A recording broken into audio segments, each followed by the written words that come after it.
variety dito, nakapangalan nila, pero parang magkakaiba yung itsura. Tapos mga compost lang, no? Para fast draining lang siya. So eto na, tingnan na natin ang malapitan, ano. Oh. Look, this one. Look, ang laki ng diferensya, no? Hello everyone, this is Hermes Sunao of Mini Dino Park and Eco Garden, and welcome back sa ating YouTube channel. And for today's video, ano ba gagawin natin? Meron akong mga bagong alaga, ano? Meron akong mga bagong alagang snake plants na medyo nalilito ko, no? Kasi meron akong mga ibang variety dito, nakapangalan nila, pero parang magkakaiba yung itsura, no? Actually, ang mga sellers yung nagbibigay sa akin ng mga name, pero kapag dumadating sa akin, tinitingnan ko lang yung mga itsura nila, no? Malalaman nyo yan sa ating pagbalik kasi iriripat ko sila ngayon at samahan nyo ako. Ready na kayo mga ka-MDP? Tutok lang po.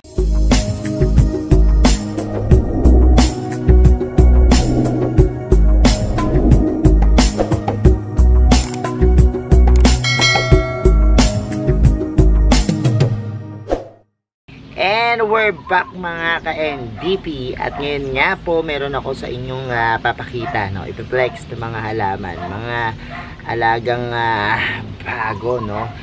This is variegated Sansevieria snake plants na syempre paborito ko yan, alam niyo naman yan, ano? Yung mga nakatutok lagi sa akin at nakasubscribe dito, pag-usapang mga variegated snake plants, talagang dyan ako ganado, no? Sa pag-vlog. Tingnan nyo naman yung itsura, no? Sino ba naman di mai-inlove dito, no? At itong isa. So, this one is Andaman. At this one is Gracilis. Pero, nakabili na po ako ng ganito, no? Locally dito. Ito kasi mga imported.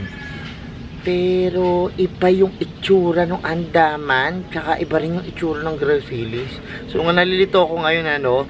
Kung alin nga ba totoo, no? Pero bago ko yan pakita sa inyo, iripat muna siguro natin itong ating mga bagong babies. Tara, samahan nyo. Excited ako mag-ripat. So, ngayon magre-ripat na tayo. And, gusto ko kasi nasa white na pot siya, tas medyo malaki, no? Kasi, para hindi masyadong alangan. Actually, itong ganito, okay pa naman siya kanya. Kaya lang, kung gusto nyo pang mga mapalaki yung inyong mga snake plants, ilipat nyo na kung alanganin na siya sa pot, ano? And ililipat natin ang mas malaking pot. Total naman, naka-black to. Gusto ko white yung ating mga paglagyan para terno dito sa ating mga koleksyon. Yan, lalagay lang natin siya dito, no? So ito, ginamit kong potting mix. Ayan, kita nyo, more on pamis yan, ano? Tapos mga compost lang, no? Para fast draining lang siya. And yan, isa yan sa mga potting mix na talagang subok ko na sa mga snake plants, ano. Pero ito, yan, meron na nga coco peat yung kasama nito, kasi ako wala ako masyadong coco peat. Pero ang gagawin natin is ilalagay na natin siya at is dito, no. Hindi na natin gagalawin yung ugat niya para hindi magkaroon ng plant shock, no. Yan, pahin lang natin siyang ganyan. Yan. Tapos, yan, lalagay na natin at is yung pinaka-plants, ano, kung kasya na siya, no? Medyo na parami yung lupa natin. So, yun natin. Ayan. Medyo konti pa. Hanggang sa ganon, hindi na magalaw yung ugat niya. Ayan. Ganyan lang. Tapos, lalagyan natin yung kanyang mga gilid, no? Itong ating mga potting mix na pang snake plants. So, siksikin lang natin. And yung kabilang side naman. Sobrang ganda nito. And natutuwa ako dito sa Andaman, ano? Kasi lagi ko siyang nakikita. Meron din ako nitong green, pero parang maliit pa, no? Siguro mamaya, kasi ibang iba yung itsura ng aking Andaman dito na alaga. Dito sa aking malaki na Andaman, ano? So, yan. Tingnan nyo, no? Yan. And, ito namang Gracilis. Itong Gracilis ko, merong nakakamukha to dun sa aking mga koleksyon, ano? Pero i-check natin, hindi ko lang maisip kung ano tong kamukha nito, pero malayong malayo dun sa Gracilis na na-purchase ko before. So yan, dito natin naman siya itatanim. And yan, tanggalin natin yung lupa. Okay. Yan. Okay. Actually, ang mga snake plants, napakaraming variety niyan. Kaya minsan nakakalito din, ano. Sabi ko nga ako kahit pangalahanan ko na lang sila para mas kabisado ko nung gusto kong ipangalan, ano. So, ang ganda ng routing system nito. Isa na to. And ang ganda ng pagka-variegation niya kasi parang may pagka-white na may halong yellow, no. Dito. Dito naman sa kabila. And ito. Itong pating mix natin, pwede rin natin haluan, no. Tingnan nyo, may mga buo-buong mga coco cubes, no? Kasi maganda rin ang mga coco cubes kasi mas napapanatili nila yung malaking awang sa lupa, ano? Kasi kapag mas malaki yung awang, mas nakakadaan yung hangin, natutuyo kagad yung lupa, naiiwasan yung root rot na tinatawag. So ayan, pakita ko na sa inyo ng malapitan. Naripat na natin tong ating dalawang yan, mga halaman. Tapos pakita ko rin sa inyo yung aking mga alagang ganito na nalilito ko kung ano ba talaga yung mga pangalan, ano. Sige, tara, tingnan natin.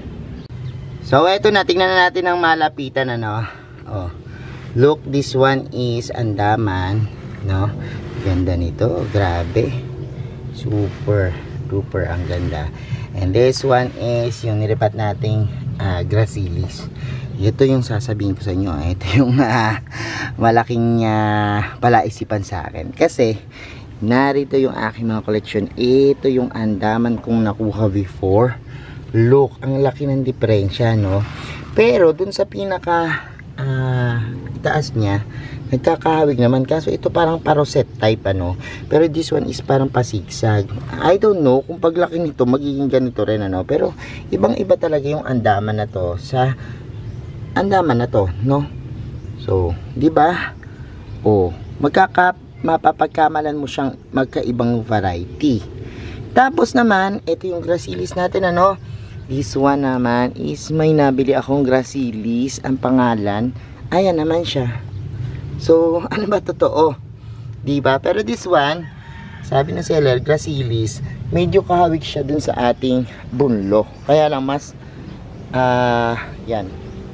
Mas green itong isang ating bunlo, ano. Tapos, so, iba rin siya. Basta magkakaiba. So, hindi ko alam kung tama yung binibigay kong ID. Kasi, ayan, oh, parang bunlo torch. Pero, maano lang yung buka. This one naman is Gracilis. Pero parang mas malambot siya, no. Anyways, I don't know, mahiwaga talaga ang mga mundo ng snake plants, ano. Kasi, meron naman akong green na andaman na, ayun yung itsura. So ito parang nagiging kamukha ng isang andaman natin. Kaya lang maliit pa to. Tapos ito namang isang andaman na to. Oh, look.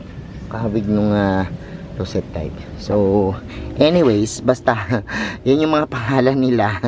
Oh, siguro si Andaman 1, Andaman 2, Gracilis 1, Gracilis 2. Pero kung meron nakakaalam sa inyo kung ano talaga yung tamang ID, ibigay nyo sa akin, ano, para ma-identify natin to at ma-share natin dito sa ating YouTube channel. So yan lang naman ang mahalaga sa akin, magaganda tong mga alaga ko at ako'y kinikilig nung nairipat na natin yung mga yan, ano.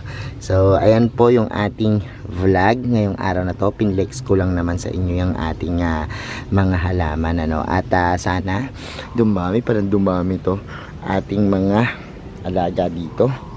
And ayan po, no. So ipiplex ko lang sa inyo muna para may update kayo sa ating mga alaga. So ayan mga ka-MDP, napanood nyo na yung ating vlog and I hope nabusog ko yung mga mata nyo doon sa mga magaganda nating snake plants ano. At ayan, masayang makakita ng mga bagong halaman, masayang magkaroon ng mga bagong koleksyon at nakakatabayan ng puso no. Kumusta yung mga collection nyo ng mga snake plants? Marami na rin ba sila? Or napadami nyo na ba sila? Yan, mag-comment kayo dyan, ano, comment yung mga pictures para makita natin, ano, at matuwa tayong lahat. Thank you so much sa inyong panonood ngayong araw na to. Sa mga hindi pa po nag-subscribe sa ating YouTube channel, ano, kung bet na bet nyo po ganitong usapan, plants and gardening, mag-subscribe na po kayo, no. Huwag nyo pong kalimutang i-hit yung notification bell para laging updated sa aming latest uploads.